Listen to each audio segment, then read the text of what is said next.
Siyempre, ito ay nagiging contaminated habang nagkakaroon ng cooling ng plant.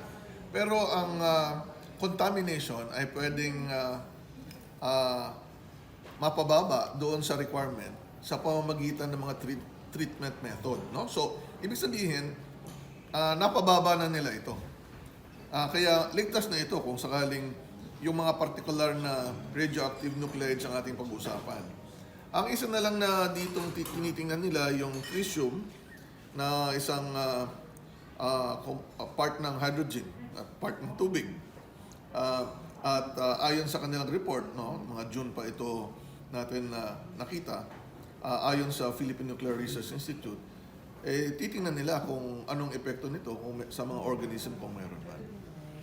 Pero ang lahat ng ito, ang pagpapakawala ng tubig, ang proseso sa mga power plant, ay minomonitor din naman ng International Atomic Energy Agency na siya ang global body natin pagdating sa nuclear energy.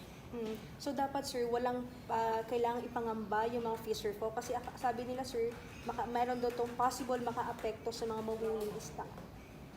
Well, unang-una, kung sinasabi nga mababa na kaysa sa regulation, ay di dapat hindi ganun ang epekto. Walang epekto na mangyayari. Pero kung gusto talagang maging masigurado ang posibleng ang gawin, di monitor lalo kung ano ang epekto nga nito sa isang experiment na gagawin nila or kung anong sasabihin ng IAEA.